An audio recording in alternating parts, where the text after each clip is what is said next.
நம்முடைய தாய் தந்தையாகிய கடவுளாலும் நம் ஆண்டவர் இயேசு கிறிஸ்துவினாலும் நம் அனைவருக்கும் அருளும் அமைதியும் உண்டாயிருப்பதாக. ஆமென். எல்லா புத்திகளுக்கும் நன்றி நல்ல ஆண்டவரே. அருமையான புதிய மாதத்தில் முதல் ஞாயிற்றுக்கிழமையிலே உடைய திருமணங்களை நான் வந்து உங்களை தொழுது கொள்ளவும், உடைய திருவார்த்தையை கேட்கவும், உடைய திருவருட்சாதங்களை நான் பங்கேற்கவும் ஆண்டவரை புதிய வாய்ப்பை தந்திருக்கிறேன். இப்பொழுது உடைய வார்த்தை கேட்டு நாங்கள் காத்திருக்கிறோம். உடைய ஆமையான வழியாக திருமணை மலைகளை விளைவிக் கொள்ள எங்களுக்கு உதவி செய்கிறார்கள். வசனத்தை நான் கேட்டு அதை நிலையை பாதுகாத்து அதன்படி வாழ்ந்த தொடர்பை ஆற்றப்படுத்துகிறார்கள். இயேசுவின் வழியை வேலை செய்கிறோம். அன்பின் நல்ல கடவுளே.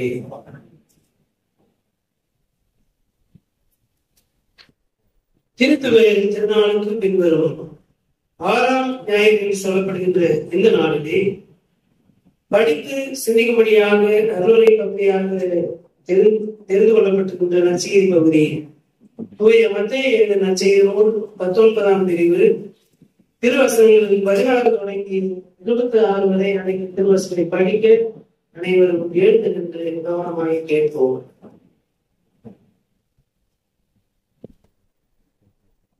மத்தேயு நற்செய்தியோடு 19ஆம் பிரிவு திருவசனங்கள் 16 தொடங்கி 26 வரை அடங்கிய பகுதி. அப்பொழுது ஒருவர் இயேசுவிடம் வந்து, போதகரே, நிலை வாழ்வை பெற்றுக் கொள்வதற்கு நான் என்ன நன்மை செய்ய வேண்டும் என்று கேட்டார்.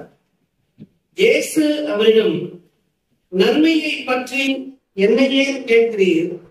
நல்லவர் ஒருவரே, நீர் வாழ்வடைய விரும்பினால் கட்டளைகளை கடைபிடியும் என்றார். அவர் எவற்றை என்று கேட்டார்.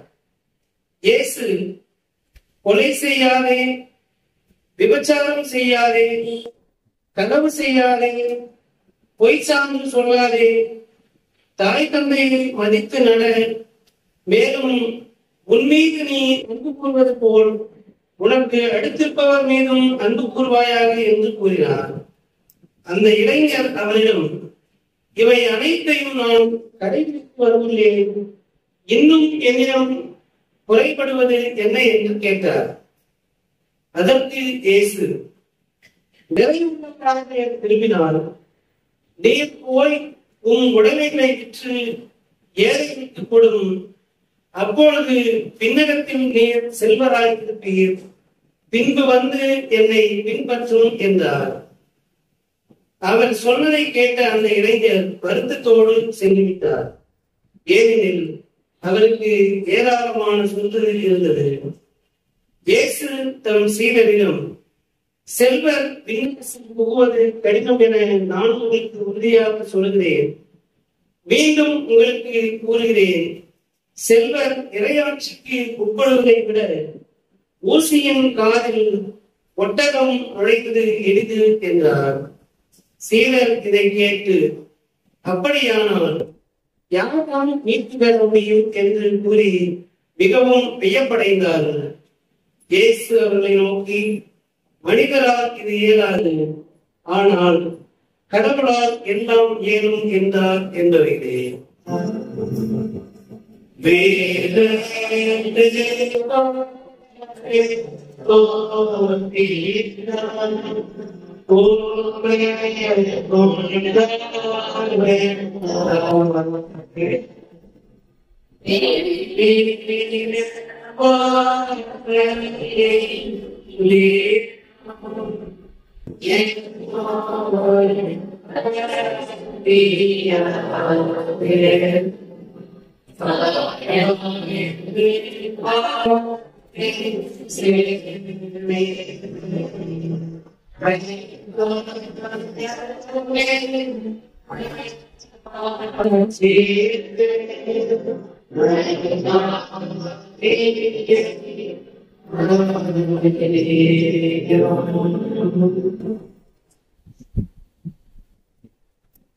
கிறிஸ்துவுக்குள் அன்பான இறைமக்களே, உங்கள் அனைவரையும் ஆண்டவர் இயேசு கிறிஸ்துவின் திருப்பெயராலே வாழ்த்தி வரவேற்கின்றேன்.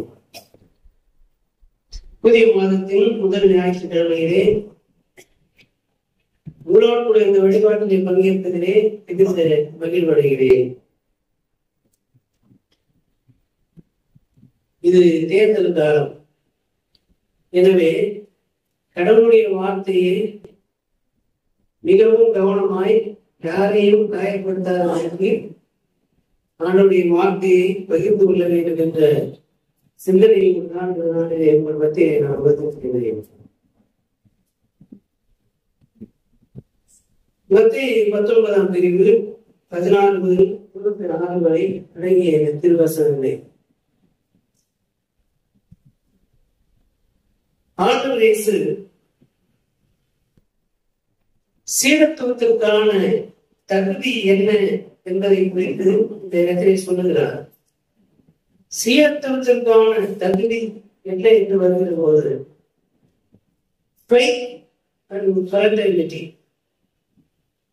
கடவுளின் மீதான பற்றுறுதியும் சகோதர அன்பும் இதுதான் கிறிஸ்துவ சீடத்திற்கான முழுமையான தகுதி என்பதை நாம் முதலாவது மனதில் கொண்டு faith and fraternity என்ற கருப்பொருளை அடித்தளமாக கொண்டு இந்த நாளுடைய செய்தி நாம் பகிர்ந்து கொள்ள முற்படுவோம்.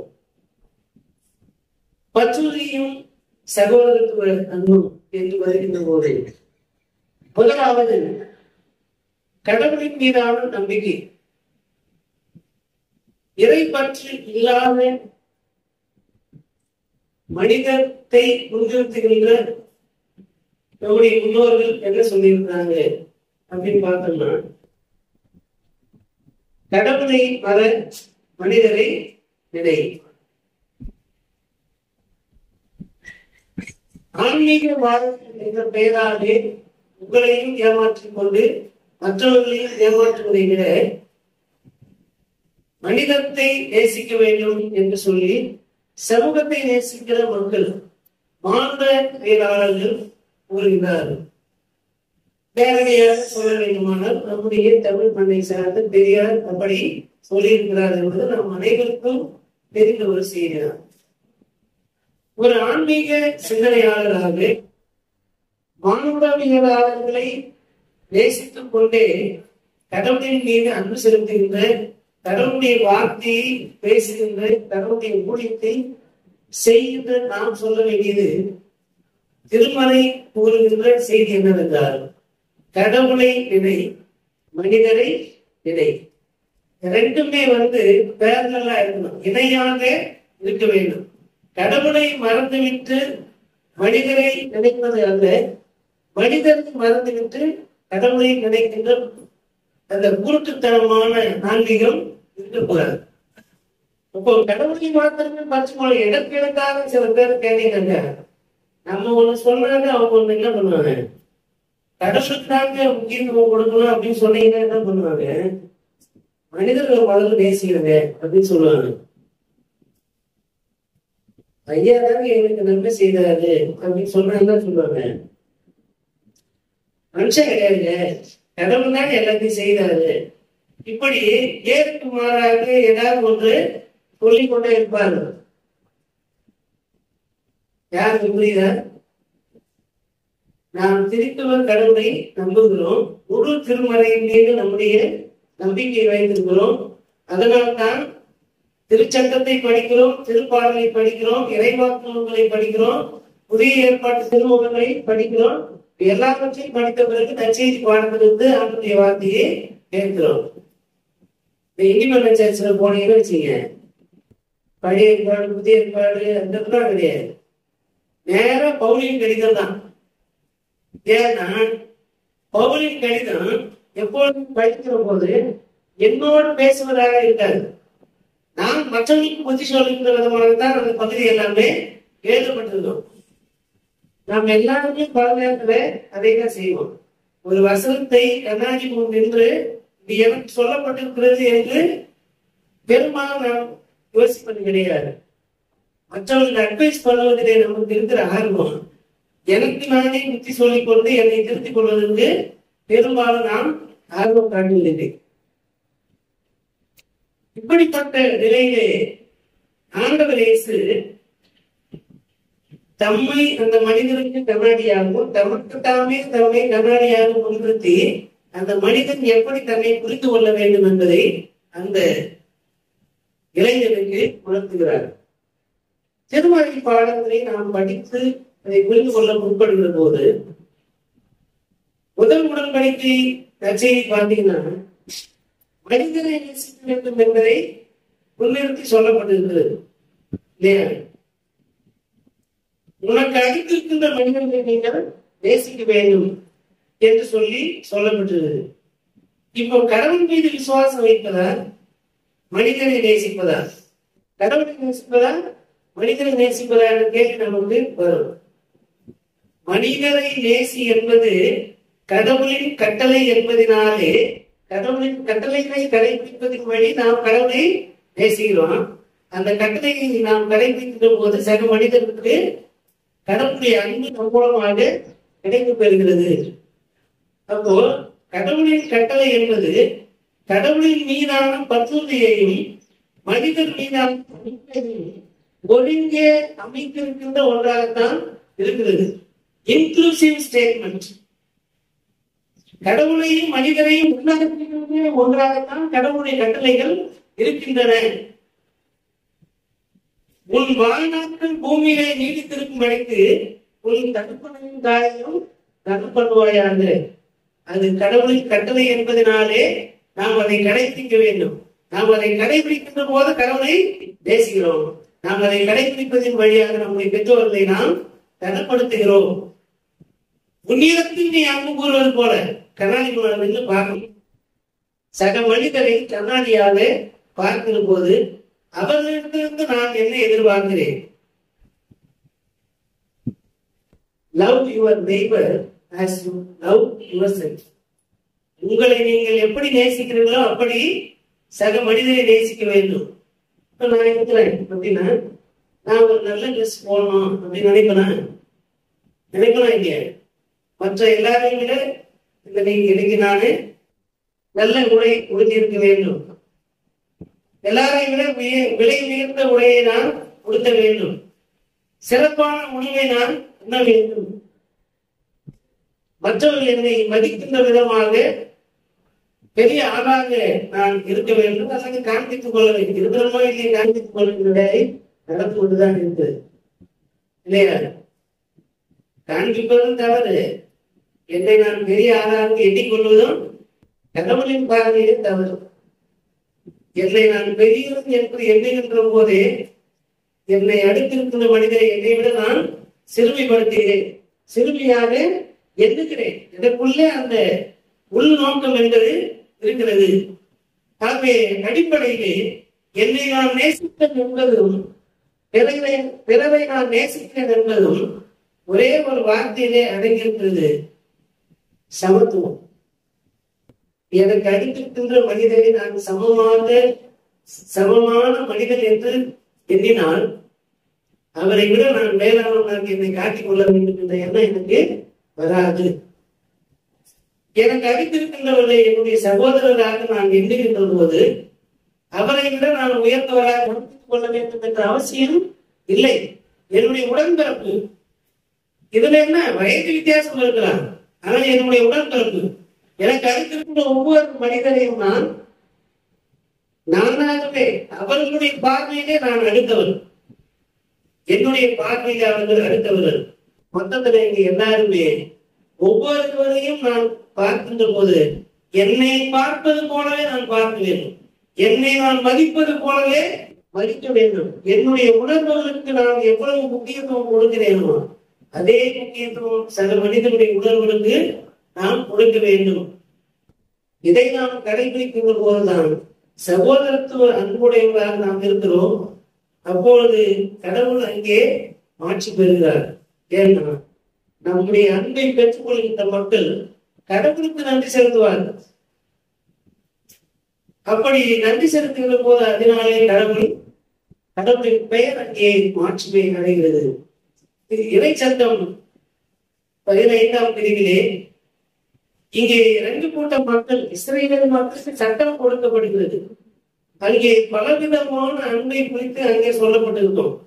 உன்னை நீ முதலாவது கடவுளுக்கு கீழ்ப்படுகின்றவனாக நடத்தி அதன் வழியாக கடவுளின் அன்பையும் அருளையும் ஆசீர்வாதத்தையும் பெற்றுக் கொள்ள வேண்டும். அதன் பிறகு குடும்பத்திலே இருக்கின்ற அனைவரையும் நாம் அன்பு செலுத்த வேண்டும். உடன்பிறப்புகள் கடன் கொடுக்கின்ற போது வட்டி வாங்கக்கூடாது, கடன் கொடுக்க வேண்டும். அப்ப அவனுடைய பொருள் என்ன? அவனுடைய தேவைக்கு மனதார உதவி செய்ய வேண்டும். திருப்பி கொடுக்கும்போது என்ன பண்ணலாம்? வாங்கிக்கலாம். வாங்கிக்கின்ற உடன்பிறப்புக்கு ஒரு பொறுப்பு இருக்குது. என்னுடைய இக்கட்டான நேரத்திலே என் சகோதரன் அல்லது என் சகோதரி எனக்கு உதவி செய்திருக்கிறாங்க. எனக்கு குடும்பம் இருக்கிறது போல அவருக்கும் குடும்பம் இருக்குது. நான் ஒருத்தருக்கு பணம் கொடுத்துட்டு திருப்பி கொடுக்கணும் என் மனைவி வந்து கேட்பாங்கன்னு நம்ம சொல்லுவோம் இல்லையா? அதே போல அவருடைய மனைவியோ அவருடைய கணவரோ கேட்பாங்களே, அவருக்கு ஏன் மன உளைச்சலை ஏற்படுத்தணும் என்ற உணர்வோடு நாம் கொடுக்கவும் கற்றுக்கொள்ள வேண்டும். பெற்றுக்கொண்டதை திரும்ப செலுத்தவும் நாம் பொறுப்புள்ளவராக இருக்க வேண்டும். அப்படி இருக்கின்ற போது குடும்பத்திலே சகோதர உறவிலே எந்த விதமான பிணக்குகளும் உரிவுகளும் வராது என்பதை நாம் உணர்ந்து கொள்ள வேண்டும். சில நேரங்களில் குடும்பமில்லை, நமக்கு அடுத்து நின்று நம்முடைய சகோதர சகோதரிகள் நம்ம கொடுத்துக்கிட்டே இருக்கணும், நம்ம வாங்கிக்கிட்டே இருப்போம். குறிப்பாக ஊழியத்தில் இருக்கிற போதர்களுடைய டெண்டன்சி எப்படி இருக்குன்னா, விசுவாசினா கொடுத்துக்கிட்டே இருக்கணும், போதத்துனா வாங்கிக்கிட்டே இருக்கணும். எவ்வளவு கிடைக்குதோ அதுக்கு ஏற்ற மாதிரி ஆடம்பரமாக வாங்கி கொண்டே இருக்க வேண்டும். இந்த விதமான ஒருதலை பட்சமான இந்த நடத்தைகள் என்பது மாற்றம் தர வேண்டும். நம்மை விட செல்வங்கள் நம்ம கொடுக்குறாங்க, நம்மை விட எளியவருக்கு நாம் கொடுத்து வாழ நம்மை நாம் தரம் உயர்த்தி கொள்ள வேண்டும். நம்முடைய எக்கனாமிக்கல் ஸ்டேட்டஸ் அல்ல, நம்முடைய கொடுக்கின்ற திறன் எவ்வளவோ அதை கொண்டுதான் கடவுள் மகிமை அடைகிறார். நான் எவ்வளவு செல்வம் சேர்க்கிறேன் என்பதை குறித்து ஆண்டவர் புறக்கும் கொள்வதும் கிடையாது, அவர் அதை அதனாலே விற்பதும் கிடையாது. எதுவரைக்கும் அப்படின்னா, நீங்கள் எவ்வளவு ஈட்டுகிறீர்களோ அதில் எவ்வளவு கொடுக்கிறீர்கள் என்பதை ஆண்டவர் கவனித்துக் கொண்டிருப்பார். அதனால்தான் சொல்கிறார், வாங்குவதை பார்க்கலாம் கொடுப்பதே வாங்கியது. வாங்குவதை மாத்திரமே நோக்கமாக மனித வாழ்வில் இருக்கக்கூடாது. அது நாம் வாங்குகின்ற ஊதியமாக கூட இருக்கலாம். சில நேரங்களிலே நம்முடைய ஊதியம் அதிகமாக இருக்கும், நமக்கு அடுத்து இருக்கிற மனிதனுடைய ஊதியம் குறைவாக இருக்கும். ஏதாவது ஒரு உதவி நம்ம இடத்துல வந்து கேட்பாங்க, நம்ம என்ன சொல்லுவாங்க, அதான் வேலை செய்யறதில்ல, சம்பளம் வருதில்ல என்று அந்த நேரத்துல என்ன பண்ணுவான், சொல்லி அனுப்பிடுவோம். அப்படி அல்ல, அந்த நேரத்திலே அவர்கள் ஏதோ ஒரு தேவையை இருக்கிறார்கள், அவருடைய வருமானம் அவர்களுக்கு போதுமானதாக இல்லாமல் இருக்கலாம். அந்த நேரத்திலே நாம் உதவி செய்ய வேண்டிய நம்முடைய கடமை, நம்முடைய பொறுப்பு, அது சகோதரத்துவ பொறுப்பாண்மை என்பதை நாம் மனதில் கொள்ள வேண்டும். நம்முடைய கடவுளாக வாழ்ந்தவன் யார்? சென்ற வாரத்தில் நாம் படித்திருப்போம். கடவுளாகிய ஆண்டவர் அந்நியரை நேசித்து அன்பு செலுத்தி அவருக்கு உண்ண உணவும் உடுக்க உடையும் கொடுக்கின்ற ஆண்டவராக இருக்கிறார். ஆகையால் நீங்கள் உங்கள் அந்நியர் மேல் அன்பு செலுத்துவதற்கு கடன்பட்டு மட்டுமாக இருக்கிறீர்கள். நாம் பெற்றுக் கொண்டிருக்கின்ற அனைத்து ஆசீர்வாதங்களும் கடவுள் நமக்கு கொடுத்திருக்கிறார். அதை நாம் மாத்திரமே அனுபவித்துக் கொள்வதற்காக அதை கொடுக்கவில்லை, நம் மூலமாக மற்றவர்கள் வாழ பெற வேண்டும் என்பதற்காகவும் அதை கொடுத்திருக்கிறார் என்ற உணர்வு நம்மிடத்தில் இருக்க வேண்டும். செகுலர் பீப்புள், சமய நம்பிக்கையற்ற மக்கள் இப்படி ஒரு வாதத்தை வைப்பார்கள். என்ன சொல்லுவாங்க, கடவுள் எல்லாரையும் நேசிக்கிறார் என்றால் எல்லாருமே கொடுக்கலாமே, அதிகம் ஒருத்தர் கொடுத்து அவங்க வந்து இன்னொருத்தருக்கு கொடுக்கணும், அது மூலமாகத்தான் கடவுள் வந்து தன்னை பெரியவராக காட்டிடுவாங்க சொல்லுகின்ற மக்கள் இருக்கிறார்கள். எல்லாருக்கும் எல்லாமே இருந்துட்டாக்க இங்க வழிபாடு தேவையில்லை, யாரும் யாருடைய முகத்தையும் பார்க்க வேண்டிய அவசியம் இல்லை. அப்ப எந்த அளவுல நம்ம அதை போய் பாருங்க, எனக்கு தேவையான எல்லாவற்றுக்காக நான் உழைக்கிறேனா சொல்லுங்க, பணம் சம்பாதிக்கிறோம், எனக்கு தேவையான எல்லாவற்றுக்காகவும் நானே வேலை செய்யறேன் சொல்லுங்க பாப்போம். இல்லதானே? நம்ம ட்ரெஸ் போடணும். யாரோ விவசாயி பருத்தி விளைவிக்கிறார். அதை பருத்தியை பறிக்கின்றவர் ஒருவர், அதை கம்பெனிக்கு போது நூலாக மாறுகிறது. அதற்கு ஒருவர் வேலை செய்கிறார். நூலை வாங்கி துணியை நெய்கிறவர் இருக்கிறார். அதன் பிறகு அது கடைக்கு வருகிறது. அதை விற்பனை செய்வதற்கு ஒருவர் இருக்கிறார். அதன் பிறகு அதை வாங்குகிறார். நம்முடைய அளவுக்கு ஏற்ற மாதிரி அதை தைத்து கொடுப்பதற்கு ஒருவர் வேலை செய்கிறார். இந்த ப்ராசஸ் நடந்த பிறகுதான் நம்ம என்ன பண்றோம்? ஒரு அழகான உடையை உடுத்துகிறோம். இதன் மூலமாக தெரிந்து கொள்ள செய்தி தானே. சக மனிதர் இல்லாம நாம இந்த உலகத்துல வாழவே முடியாது. எல்லா இடங்களிலும் லாப நஷ்டம் என்பது இருக்கும். எந்த தொழிலா இருக்கும். நமக்கு ஊடகம் இருக்கிறதுனால என்ன பண்ணுவாங்க? சரக்கு மேற்கு எது வேணாலும் விமர்சனம் செய்வோம். ஆனால் எல்லா மனிதனையும் நேசிப்பதற்கான செயல்களை நாம் செய்கிறோமா என்றால், எத்தனை பெரிய ஆன்மீக பொருட்கள் இருந்தாலும் நாம் ஒருவரை தாழ்த்தி ஒருவரை உயர்த்திதான் நம்மை நாம் பெரியவர்களாக காண்பிக்கின்ற ஒரு காலத்தின் சூழலிலும் சமூக சூழலில் தான் இருந்து கொண்டிருக்கிறோம். எனக்கான தேவைகளை எல்லாம் நானே பூர்த்தி செய்து கொள்ள முடியாத டிசேபிள்டு பர்சன் தான் நாம. நம்ம என்ன நினைக்கிறது தெரியுமா? என்னால எல்லாம் முடியும், எனக்கு எல்லா ஆட்சியும் இருக்குது, எனக்கு எல்லா திறமையும் இருக்குது, நான் தான் எங்க சமூகத்திலேயே பெரிய ஆள், நான் தான் பெரிய பணக்காரர், நான் தான் பெரிய படிப்பாளி என்று சொல்லிக் கொண்டு நமக்கு அடுத்திருக்கின்ற மனிதரை தளத்திற்கு ஏற்ப அந்தந்த சூழலுக்கு யாரையோ ஒருவரை மட்டுப்படுத்திக் கொண்டு காயப்படுத்திக் கொண்டுதான் நம்முடைய வாழ்க்கையை நாம் வாழ்ந்து கொண்டிருக்கிறோம். கடவுளின் மீது பற்றுறுதி இருக்கிறவர்கள் சக மனிதரை கீழானவராக பார்க்க மாட்டார்கள். சக மனிதரை கீழ்மைத்தனமாக பார்த்து கொண்டு சிந்தித்துக் கொண்டு அல்லது அடையாளப்படுத்திக் கொண்டு நான் கடவுள் மீது நம்பிக்கை உடையவர் என்று யார் சொன்னாலும் அவர்கள் கிறிஸ்துவுக்கு எதிரானவர்கள் என்பதை நாம் மனதில் கொள்ள வேண்டும். நாம் அப்படிப்பட்டவர்களாக இருக்கக்கூடாது என்பதுதான் முதலாவது சிந்தனை.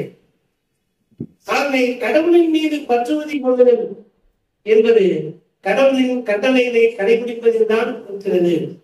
கடவுளின் கட்டளைகள் என்று சொன்ன உடனே இந்த இடத்திலே அந்த செல்வங்கள் நான் நிலைவாழ்வை பெற்றுக் கொள்வதற்கு என்ன செய்ய வேண்டும் என்று கேட்கிற போது நீ போய் கட்டளைகளை கடைபிடி என்று சொல்லுகிறார். அதன் பிறகு கட்டளைகள் என்ன என்பதை ஆண்டவர் இயேசு சொல்லுகிறார். கொலை செய்யாதிருப்பாயாக என்று கட்டளை சொல்லுகிறது. ஆமா, நான் யாரையுமே கொலை செய்தது இல்லை சொல்லுவோம் இல்லையா? என் மேல எந்த கேஸும் கிடையாது, எந்த எஃப்ஐஆரும் கிடையாது. அதனால யாரையும் கொலை செய்யறதுக்கு அதுவே சாட்சி. பாஸ்போர்ட் வாங்க போனோம்னா போலீஸ் ஸ்டேஷன்ல என்ன பண்ணுவாங்க? நீங்க ஒரு கடிதம் வாங்கி கொடுங்க, சர்டிபிகேட். எந்த வழக்கும் நம்ம பேர்ல இல்லைன்னா தான் நமக்கு பாஸ்போர்ட் கொடுப்பாங்க. பாஸ்போர்ட் வழக்குன்னா அந்த போலீஸ் தீர்ப்பு நமக்கு உதவி செய்யும். உதவி செய்யாத கட்டக்கூடிய உண்மையான போட்டிருந்தேன். மத்திய 5ஆம் அதிகாரத்துல ஆண்டவர் இயேசு சொல்லியிருக்கிறார், உன் சகோதரனை பார்த்து முட்டாள் என்று சொன்னாலே அவனை கொலை செய்ததற்கு சமம். யோசேப்பை அவனுடைய சகோதரர்கள் நீதியாயத்துல விற்று போட்டாங்க, இல்ல உயிரோடு தான் விட்டாங்க. ஆனால் அவனுடைய உணர்வுகளை எல்லாம் அவர்கள் கொலை செய்தார்கள். அப்ப கொலை செய்யாத என்ற வார்த்தைகளை பொருள்தாங்க. மற்றவர்களை மனமாக பேசக்கூடாது, பொய் சாட்சி சொல்லக்கூடாது. ஒரு தவறு செய்திருக்கிறார், அவரை காப்பாற்ற நாம் முயற்சிக்கிறோம். அப்படி செய்கின்ற போது அவரால் பாதிக்கப்பட்டிருக்கிறார்ல, அவருக்கு நாம் அநீதி செய்கின்றோம். ஆமாவா இல்லையா? 2 பேரும் சண்டை, அடிச்சவனுக்கு நம்ம ஆதரவு கொடுக்கிறோம், அடிக்கப்பட்டவனை சரி சரி ஐயாட்ட தேவன் செஞ்சுட்டு யாரு மன்னிப்பு கேட்டுப்போ அப்படின்னு சொல்லிக்கிட்டு இந்த ஜாதிய சமூகத்தில எல்லாம் நடக்குது. அடிப்பட்டவன் சாதினாலே தாழ்த்தப்பட்டவனாகவும், அடித்தவன் ஒரு நிலக்கீழாராக உயர் சாதி என்று சொல்லிக் கொள்கின்றவனாக இருந்தான். பஞ்சாயத்து பண்றவன் என்ன பண்றான்? சரி சரி ஐயாட்ட போய் காலில் தெரியாம செஞ்சுட்டு ஏன் மன்னிப்பு கேட்டுப்போம். அடிச்சவனை பார்த்து நீ ஏன் அவனை அடிச்சன்னு கேட்கறதுக்கு இந்த சமூகத்திலே ஆள் கிடையாது. அந்த இடத்திலே அநீதியான தீர்ப்பு வழங்குதல் அல்லது பொய் சாட்சி உடல் மற்றும் போதல். இன்னைக்கு தீர்ப்புகள் எல்லாமே பணத்தின் அடிப்படையில் தான் வழங்கப்படுவதை தவிர நீதியின் அடிப்படையிலே வழங்கப்படுவதில்லை. திறமையான வழக்கறிஞராக இருந்தால் எப்பேற்பட்ட கொலைகாரனையும் நிரபராதி என்று அறிவிக்கக்கூடிய ஒரு அநியாயம் நிறைந்த நீதிமன்றங்களில் நாம் நீதி வெல்லும் என்று சொல்லிக் கொண்டு ஒட்டிக் கொண்டிருக்கிறோம், வாழ்ந்து கொண்டிருக்கிறோம். அப்போ கடவுளின் கட்டளைகளை கடைபிடிப்பது என்பது அது தூய்மையானதாக கிறிஸ்துவின் மனங்களை உடையதாக இருக்கிறதா என்பதை நாம் மிகவும் கூர்ந்து கவனிக்க வேண்டும். கடவுளின் மீதான பற்றுவது என்பதும் சகோதரர் மீதான மனிதர் மீதான அன்பு என்பதும் வேறு வேறு அல்ல, இரண்டும் ஒன்றுதான் என்பதை நாம் மனதில் கொள்ள வேண்டும். ஒரு ரயில் எப்படி ரெண்டு கம்பியுடைய அந்த தண்டவாளத்தின் மீது போகுதோ அது போலதான் மனித வாழ்வு என்பது கடவுளின் மீதான பற்றுறுதி சகோதர அன்பு என்கின்ற இணைக்கப்பட்ட தண்டவாளத்தின் மீதுதான் பயணிக்க முடியுமே தவிர ஒன்றை விலக்கி ஒன்றை நாம் மையப்படுத்தி இந்த உலகத்திலே வாழ்ந்தால் நாம் கடவுளையும் ஏமாற்ற முயற்சிக்கிறோம், சக மனிதனையும் ஏமாற்ற முயற்சிக்கிறோம். ஆகவே இங்கே செல்வத்தை மையப்படுத்தி இந்த வார்த்தையை ஆண்டவர் சொல்லுகின்ற போது accumulation of wealth, செல்வத்தை குவிப்பது, செல்வத்தை குவித்தல், செல்வத்தை பகிர்தலை குறித்து லூக்கான செய்தியிலே நிறைய செய்திகள் இருக்கின்றன. அந்த அடிப்படையிலே இந்த நாளினுடைய நற்செய்தி பகுதி மார்க்கு நற்செய்தி நூல் 10ஆம் பிரிவு 17 முதல் 33 வரை அடங்கிய பகுதியிலும் இருக்கிறது. லூக்கா நற்செய்தி நூல் 18ஆம் பிரிவு 18 முதல் 30 வரை அடங்கிய திருவசனங்களும் இந்த நற்செய்தி அமைந்திருக்கிறது. கடவுள் ஒருவரை தவிர வேறு எவரும் நல்லவர் கிடையாது என்பதுதான் முதலாவது ஆன்மீகம். கடவுள் யார் என்றால் கடவுள் நல்லவர். கடவுள் அளவுக்கு இங்கே நல்லவர் யாருமே கிடையாது. எனவே இங்கே திருச்சபை சமூகம் என்று வருகின்ற போது ஏதோ அதிகாரத்தில் இருக்கிறவர்கள் எல்லாம் நல்லவர்கள், அதிகாரத்தில் மறுக்கப்பட்டவர்கள் அல்லது வயசு மறுக்கப்பட்டவர்கள் தான் பாவம் செய்கிறவர்கள் என்ற பார்வை விசுவாசிகளாலே ப்ரொஜெக்ட் பண்ணப்படுகிறது. ஒரு உயர் பொறுப்பில் இருந்தால் அவர் மிகவும் நல்லவர், அவர் இன்னும் நல்லவர் திருச்சபையும் கிடையாது, சமூகத்திலே கிடையாது என்ற மனப்போம் நமக்கு இருக்கதான் செய்து நாமே பல நேரத்தில் அதை செய்யணும். ஆனால் நம்ம அறிந்து கொள்ள வேண்டிய உண்மை என்னவென்றால் கடவுள் ஒருவரை தவிர நல்லவர் இந்த உலகத்திலே கிடையாது. இந்த வார்த்தையை கடைபிடிக்க தருவோமானால் நாம் கடவுளின் கட்டளையை கடைபிடிக்கவில்லை, மதிக்கவில்லை, ஒரு பொருட்டாக எண்ணவே இல்லை, நாம் விசுவாசிகளை சொல்லவே கூடாது. இந்த பகுதியிலே நாம் புரிந்து கொள்ள வேண்டிய செய்தி இந்த பிரையாரிட்டி அப்படின்றத செய்தி. நீங்க எந்த நற்செய்தி பகுதி இருந்தாலும் அதிலே புரிந்து கொள்ள வேண்டிய செய்தி என்னன்னா பிரையாரிட்டி. முன்னுரிமை எதற்கு கொடுக்கிறோம்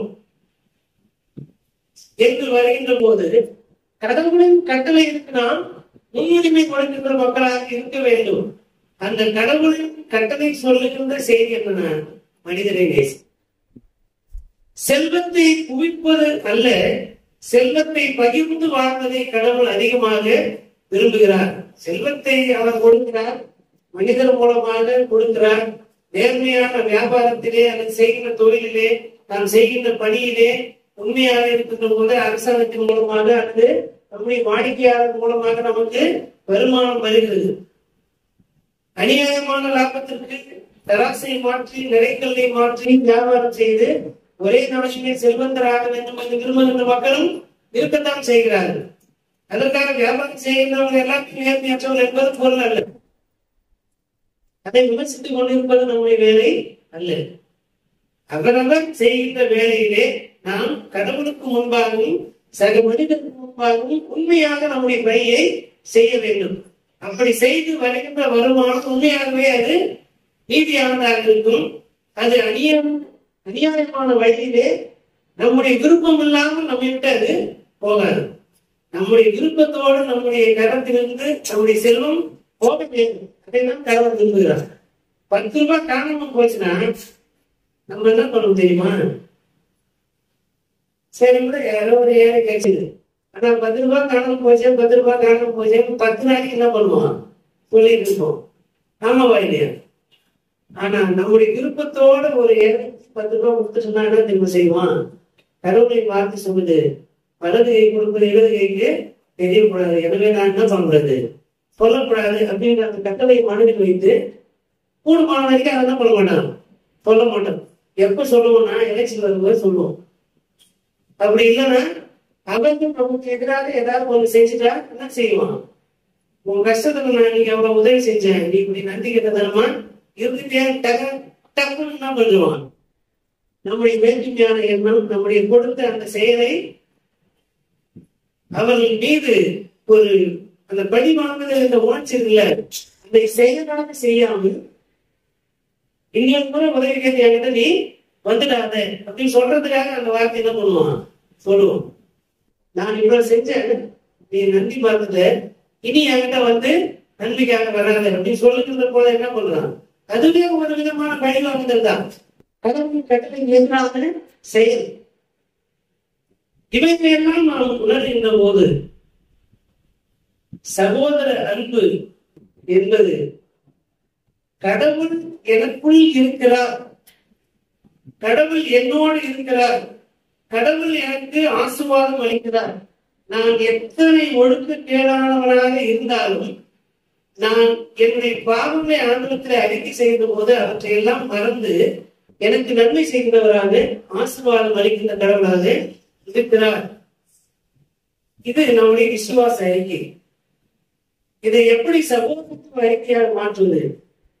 நான் எத்தனை துரோகம் செய்தாலும், எத்தனை பாவம் செய்தாலும், எத்தனை மீறுதல் செய்தாலும் என்னை ஆண்டவர் மன்னிக்கிறது போல என்னிடத்திலே நன்மை பெற்றவர்கள் எத்தனை துரோகம் செய்தாலும், எனக்கு எதிராக எத்தனை பாவம் செய்தாலும், மீறுதல் செய்தாலும் அதை கடவுளுடைய சீடன், கடவுளுடைய அடியவர், கடவுள் மீது நம்பிக்கை வைக்கின்றவர் என்ற அடிப்படையிலே எல்லாவற்றையும் மறந்துவிட்டு எத்தனை முறை எனக்கு எதிராக ஒருவர் தீமை செய்தாலும் அவருக்கு தேவை என்று வருகின்ற போது நான் மனதாக நன்மை செய்வேன். இதை நம்முடைய கற்றுடைய அறிக்கையாக வைத்திருக்கின்றோமா? அப்படி இல்லாவிட்டால் அதை செய்வதற்கு நாம் முயற்சி செய்ய வேண்டும் என்பதை ஆண்டவர் நம்மிடத்திலே எதிர்பார்க்கின்றார். செல்வம் சேர்கின்ற போதெல்லாம் மிகவும் கவனமாக இருக்க வேண்டும். செல்வம் சேர சேர இன்னும் கொஞ்சம் இருந்தா நல்லா இருக்கும், இன்னும் கொஞ்சம் நல்லா இருந்தா நல்லா இருக்குன்ற எண்ணம் தான் வருமே தவிர ஒரு நாளும் கொடுக்க வேண்டும் என்ற எண்ணம் வராது. இது மனித இயல்பு. இதை நாம் மேற்கொள்ள வேண்டுமானால் கடவுளின் கட்டளைகளை நாம் ஒவ்வொரு நாளும் அசை போட வேண்டும். வாங்குவதை பார்க்கணும், கொடுப்பதே பாக்கியம். எவர் தண்ணீர் பாய்ச்சுகிறார் அவருக்கு தண்ணீர் பாய்ச்சப்படும். அவரவர் விசனமாயம் அல்ல, கட்டாயமாயம் அல்ல, அவரவர் மனதில் கடவுள் நியமித்திருக்கிறபடியே ஆண்டவருக்கு என்ற காணிக்கையை கொண்டு வர கடவுள். கடவுளுக்கு காணிக்கை கொண்டு வர கடவுள்னா உடனே தசம்பாகம் நீங்க வச்சுட்டு அர்த்தம் அல்ல. என்னுடைய புரிதல் நான் சொல்றேன், தசமபாகம் காணிக்கை செலுத்துதல் என்பது தசமபாகம் ஒரு புதிய மாநில பணியாளராக இருக்கிறோம்னா உங்கள் தசமபாகத்தை எடுத்து தனியா வச்சுக்கோங்க.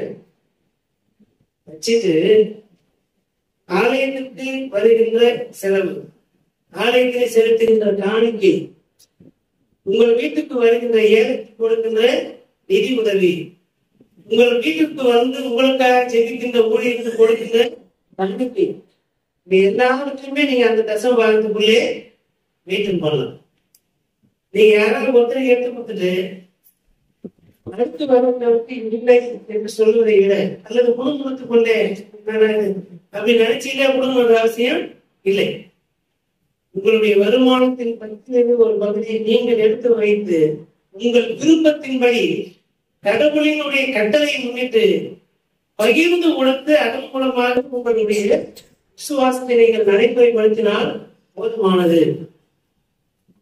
தசமபாகம் என்ற கட்டளை கடவுள் கொடுக்கவில்லை.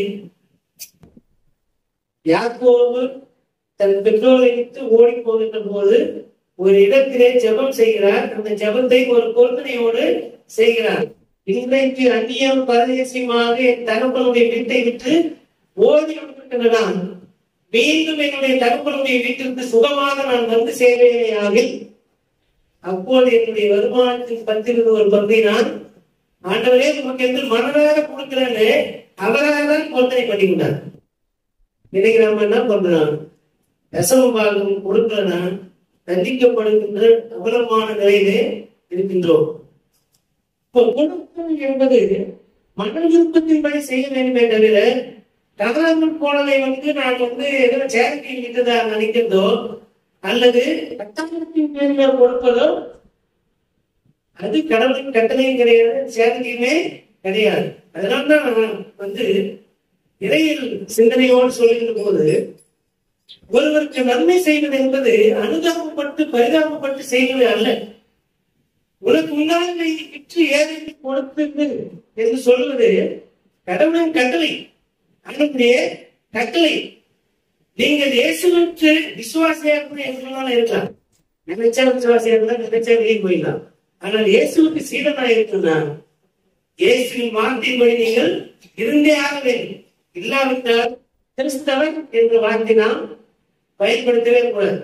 கோயிலுக்கு போவுங்க, ஆராதனையில் கலந்துக்குவங்க, அவ்வளவுதான் சொல்லிக்கலாமே தவிர கிறிஸ்தவன் என்று சொல்வதற்கு நம்ம யாருக்குமே தகுதி கிடையாது.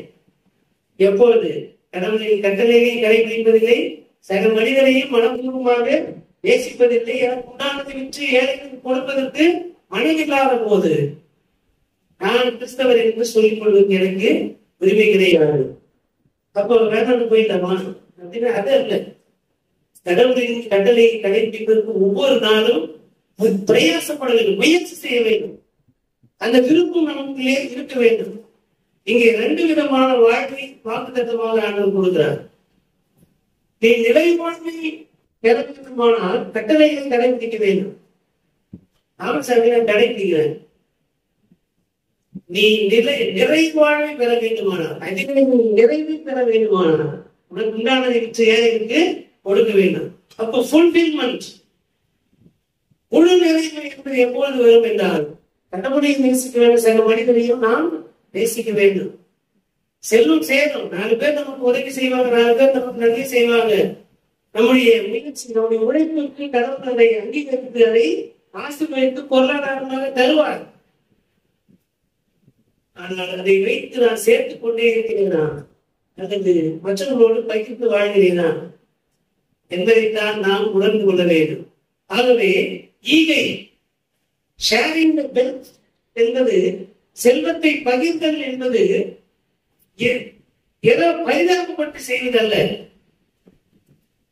அது கடவுளுடைய நீதி என்பதை உணர்ந்து நாம் செய்வதற்கு அழைக்கப்படுகிறோம்.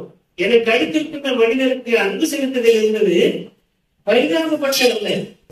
என்னை கடவுள் நேசிக்கிறார், எனவே அந்த அன்பை மற்றவரும் பெற்றுக் கொள்வதற்கு நான் அந்த அன்பை வெளிப்படுத்துகின்ற பிரதிநிதியாக இந்த உலகத்திலே என்னை வைத்திருக்கிறார் என்ற உணர்வோடு, அந்த நீதி சார்ந்த உணர்வோடு நாம் இந்த உலகத்திலே செயல்படுவதற்கும் வாழ்வதற்கும் அழைக்கப்படுகின்றோம்.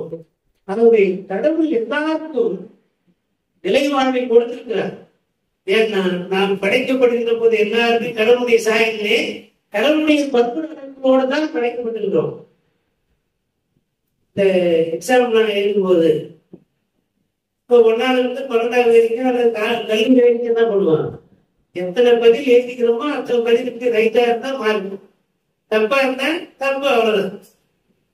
ஆனா உயர்கல்வித்துறை போனவங்க என்ன பண்ணுவாங்க, 100 மார்க் போட்டுருவாங்க. நீங்க எத்தனை தவறு செய்றீங்களோ அந்த தவறு மார்க் டிடெக்ட் ஆகிட்டே இருக்கும். அப்போ சரியா எழுதினவர்களுக்கு கிடைக்கின்ற மதிப்பெண்களை தவறாக எழுதின மதிப்பெண்ணுக்கு மிகவும் குறைவாகும். அப்போ என்ன ஃபெயில் ஆகிடும் இல்லையா? கடவுள் எல்லாருக்கும் நிறைவாழ்வை கொடுத்திருக்கிறார். அது நிறைவு பெற வேண்டுமானால் நாம் சரியான வாழ்வை வாழ வேண்டும். எல்லா கொஸ்டின் இருந்தா எல்லா பதிலும் இருக்கும், பதில் அதுலயே இருக்கும். அதை சூஸ் பண்ணணும். தப்பா சூஸ் பண்ணாத அது நமக்கு இழப்பு இல்லையா? கடவுளின் கட்டளையை நாம் சரியாக கடைபிடிப்பதற்கு எப்பொழுதும் கருத்துள்ளவர்களாக இருப்பதற்கு அழைத்துக் கொள்கிறோம். எனக்கு அன்பானவர்களே, என்னை நான் நேசிக்கிறது போல எனக்கு அடுத்திருக்கின்ற அனைவரையும் நேசிக்க வேண்டும் என்ற உணர்வை அசைவோட்டுக் கொண்டே இருக்க வேண்டும். அப்பொழுதுதான் நாம் கிறிஸ்துவை பிரதிபலிக்கின்ற மக்களாக இருக்கிறோம். இந்த சிந்தனைகளை பெற்றுக்கொண்டவர்களாக எந்த இடத்திலெல்லாம் கடவுளுக்கு விரோதமாகவும் சக மனிதனுக்கு விரோதமாகவும் நான் பாவம் செய்திருக்கிறேன், எப்பொழுதெல்லாம் அன்பு பாராட்டுவதற்கு நான் குறைப்பட்டவனாக இருக்கிறேன். ஒருவருக்கு எதிராக தீமை செய்வது மாத்திரம் பாவம் அல்ல, அன்பு தாழ்ச்சியை இருக்கின்றவர்களுக்கு, அன்பு கிடைக்காத மக்களுக்கு அன்பு பாராட்டாமல் இருப்பதே பாவம் தான். அப்படித்தான் கடவுளின் கட்டளை நாம் புரிந்து கொள்ள வேண்டும். அப்ப நான் யாருக்குமே நான் தீங்கு செய்ய, யாருக்குமே பாவம் செய்தியே அப்படின்னு நம்ம நினைத்து நம்மை நாமே நீதிமானாக்கிக் கொள்ள வேண்டும் என்று விரும்புவோம். ஆனால் தனி மனித பாவம் என்பது ஒருவருக்கு எதிராக செய்கின்ற தீமைகள் மாத்திரமல்ல, கடவுளின் கட்டளையின்படி சக மனிதன் மீது அன்பு செலுத்தாமல் இருப்பதும் பாவம் தான்.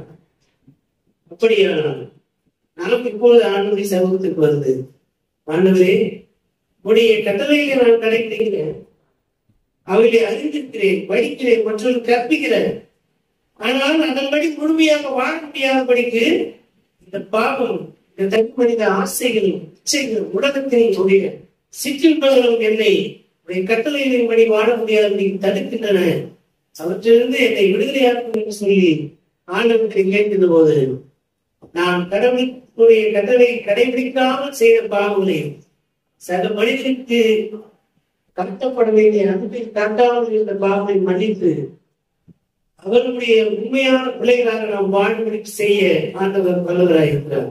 அவருடைய கட்டளைகளை கடைபிடிப்பதற்கு எப்போதும் தூய ஆவியானவருடைய வரத்தினாலே நம்மை நிறைத்து நம்மை பாதுகாத்து வைத்திருப்பதற்கு அவர் வல்லவராயிருக்கிறார். ஆகவே மற்றவர்களுக்கு நாம் எதை எதிர்பார்க்கிறோம்? கடவுளுக்கு நாம் எதை எதிர்பார்க்கிறோம்? ஆண்டவர் என் மீது இரக்கமாயிருக்க வேண்டும், ஆண்டவர் என் மீது அன்பு செலுத்த வேண்டும், மற்றவர்கள் என் மீது இரக்கமுள்ளவராக இருக்க வேண்டும், என்னுடைய மேலதிகாரி எனக்கு அன்பு பாராட்ட வேண்டும். அப்படியானால் நாம் மற்றவர்களுக்கு அதே விதமான எதிர்பார்ப்பை நிறைவேற்றுகின்ற மக்களாக இருக்க வேண்டும் என்ற அந்த அழைப்பை, ஒப்படைப்பை நாம் உணர்ந்தவர்களாக நம்மை நாம் ஆண்டவருக்கு ஒப்புக் கொடுப்போம். கடவுள் தம்முடைய ஆவியின் வழியாக நம்மை ஆற்றுப்படுத்தி காப்பாராக. கடவுள் மீது முழு உள்ளத்தோடும், முழு ஆன்மோடும், முழு பலத்தோடும், முழு சிந்தையோடும் அன்பு கூறுவோம். நம்மிடத்தில் நாம், என்னிடத்தில் நான் அன்பு கூறுவது போல எனக்கு அடுத்திருப்பவர் மீது நான் அன்பு கூறுவேன் என்கின்ற அறைகூவிலை மனதிலே ஏற்றவராக ஆண்டவருக்கு ஒப்புக் கொடுப்போம். கடவுள் நாமை நம்மை ஆற்றுப்படுத்தி ஆசீர்வதித்து வழிநடத்தி காப்பாராக. ஆமென். கண்களை கூடிய ஆண்டவரை நோக்கி வேண்டிக் கொள்வோம். எல்லாருக்கும் ஆசீர்வாதத்துக்கு ஊற்றாய் இருக்கிற எங்கள் அன்பின் நல்ல கடவுளே, தாயும் தந்தையுமானவர்களே, உம்முடைய கைகளிலிருந்து திரளான நன்மைகளையும் ஆசீர்வாதங்களையும் பெற்றுக்கொண்ட நாங்கள் பெற்றுக்கொண்ட அளவுக்கு தக்கதாக மனம் உணர்ந்து சக மனிதருக்கு நாங்கள் கொடுக்கவும், சக மனிதரை நாங்கள் அன்பு செய்யவும், எங்கள் பெற்றோர்களுக்கு நாங்கள் பெற்றுக்கொண்ட நன்மைக்கு தக்கதாக எங்களுடைய பெற்றோரை நாங்கள் பராமரிக்கவும், கடவுளாகிய ஆண்டவர் உம்மிடத்தில் கரத்தில் நாங்கள் பெற்றுக்கொள்கின்ற அன்பிற்கும் ஆசீர்வாதத்திற்கு தக்கதாக எங்களிடத்திலிருந்து நன்மையை பெற்றுக்கொள்ள இருக்கின்ற மக்களுக்கு நாங்கள் அப்படியே நாங்கள் செய்ய மனம் நிறைந்தவர்களாக இருக்க ஆண்டவர் தம்முடைய ஆவியார் வழியாக எதை ஆற்றுப்படுத்தி வழங்கி காத்துக் கொள்கிறார்கள். இப்பொழுது இந்த வழிபாட்டில் பங்கேற்றிருந்த நம்முடைய மக்கள் ஒவ்வொருவரையும் கருத்தில் ஒப்புகிறோம். ஒவ்வொருவருடைய கை பிரயாசங்கள், செய்கின்ற தொழில், செய்கின்ற வேலை எல்லாவற்றுக்கும் ஆண்டுடைய ஆசீர்வாதமும் அருளும் நிறைவாய்ப்பு என்று கொண்டாடுகிறோம். வந்திருக்கின்ற ஒவ்வொருவருக்கும் நிறைவான சுகத்தையும் பலனையும் சத்துவத்தையும் ஆற்றலையும் தந்தருகிறார்கள். இம்மையிலே நாங்கள் ஒருவரை ஒருவர் நேசித்து அதன் வழியாக நம்முடைய கட்டளை நாம் கடைபிடித்து நீர் எங்களுக்கு அளிக்க நிறுவி இருக்கின்ற அந்த இறை அரசியலை நாங்கள் பங்கேற்கத்தக்கதாக இந்த இன்மைக்குரிய வாழ்வை உடைய கட்டளைக்கு ஏற்புடைய வாழ்வாக வாழ்கிற ஒவ்வொரு நாளும் எங்களை ஆட்கொண்டு வளர்த்தி காத்துக் கொள்கிறார்கள். முற்றிலுமாய் தாழ்த்துகிறோம். எங்களுடைய வேற்றுமைகள், எங்களுடைய பெருமையான எண்ணங்கள் எல்லாவற்றையும் நேரத்தில் அகற்றி போடும். சகோதர அன்புக்கு எதிராக இருக்கின்ற அனைத்து சுபாவங்கள், சிந்தனைகள், பேச்சுகள், செயல்களை ஆபத்தை அகற்றி போட்டு கிறிஸ்து இயேசுவினுடைய மனநிலை உடையவர்களாக நாம் வாழ்வதற்கு, கிறிஸ்துவை பின்பற்றுகின்ற உண்மை சீரர்களாக இருப்பதற்கு, முகம் சுமக்கின்ற சிலுவை சுமக்கின்ற மக்களாக இருந்து நாங்கள் அர்ப்பணித்து வாழ்கிறேன். உடைய கட்டளையினாலே எங்களை இதனாலே கற்பித்து இதை ஆசீர்வதித்திருக்கு என்ற இந்த சிலையோடு எங்களை தாழ்த்துகிறோம். எங்களை ஆண்டு கொண்டும் வழி நடத்தும், பலப்படுத்தும், காத்துக்கிறோம். இயேசு என்ற பெயர் முடிந்து வேணும் செய்கிறோமைகள் அன்பு நிறைந்த கடவுளே. ஆமென். அனைத்து வாழ்த்து நிறைந்த தாய் தந்தைவான் கடவுளை அன்பும் நம்முடைய ஆண்டவர் மீட்பருமாகிய இயேசு கிறிஸ்துவுடைய அருளும் அமைதியும் தூய ஆவியாருடைய வல்லமையிலும் பாதுகாப்பு பராமரிப்பும் மாறாத நித்திய உடன்படிக்கும் உறவும் ஐக்கியமும் வாழ்த்துகிறோம். இன்று வென்று எல்லா காலங்களும் மனையிலும் நேர்த்து நிறைந்திருந்த வேண்டி காப்பனவாக. ஆமென்.